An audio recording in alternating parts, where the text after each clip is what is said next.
Russian deploys 80,000 soldiers, 250 tanks and 500 armored to South Caucasus.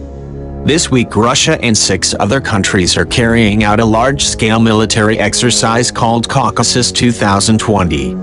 This exercise will take place predominantly in Russia's southern military district, a region that stretches from Russian-occupied Crimea in the west to the Caspian Sea in the east and the volatile North Caucasus in the middle.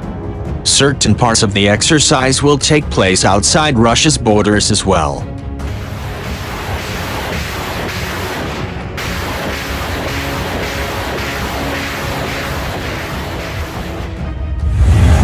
Approximately 80,000 soldiers will participate in the exercise.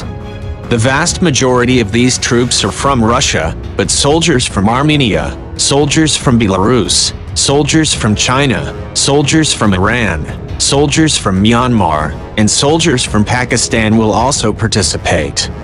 These military drills will also involve 250 tanks, almost 500 armored personnel carriers, around 200 pieces of artillery, and ships from both the Russian and Iranian navies.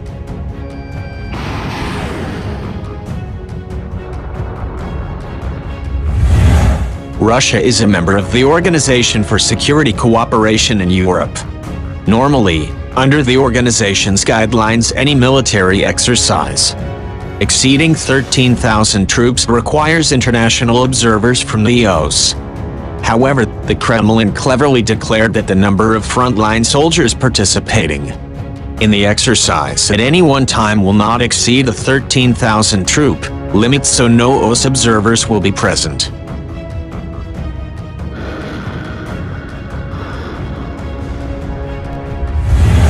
The scope of the Kavkaz 2020 is wide. There will be live-fire exercises with tanks and artillery. Paratrooper drops and amphibious landings will take place. There will be drills in electronic and drone warfare.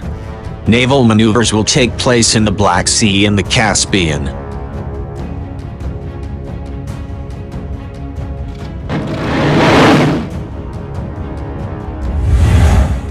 It is no secret that Russia views the South Caucasus as being in its natural sphere of influence.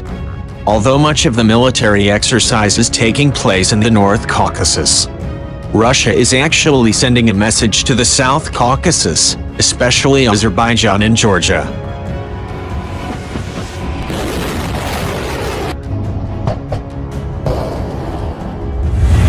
After Russia was caught resupplying Armenia with weapons over the summer, when skirmishes broke out along the Azerbaijani-Armenian border, Baku began to take a tougher approach against Moscow. In fact, Azerbaijan was invited to participate in Kavkaz 2020 but declined. Azerbaijan also recently denied access to its airspace for Russian Air Force planes returning from Syria. This sort of rejection is something the Kremlin is not used to in its dealings with Azerbaijan.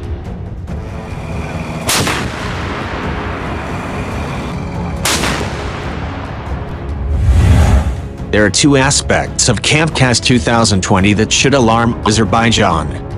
Firstly, part of the exercise itself will take place outside Russia's borders, in Armenia and with Armenian troops.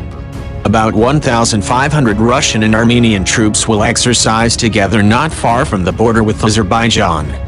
Coming on the heels of the fighting over the summer, and the recent frostiness in Moscow-Baku relations, a military drill like this will raise eyebrows in Azerbaijan.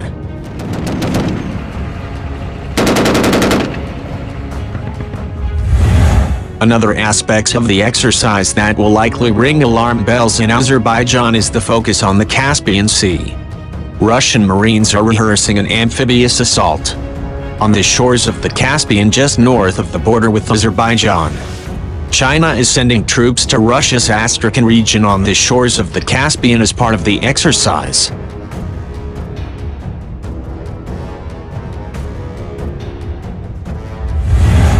The Russian and Iranian navies are also training together on the Caspian Sea. While Azerbaijan and Iran maintain cordial relations, there is a lot of tension between the two countries below the surface.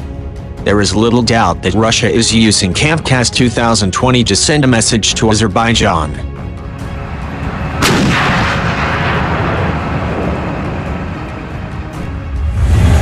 Also in the South Caucasus, Russia is conducting part of Kavkaz 2020 in the occupied regions of Georgia.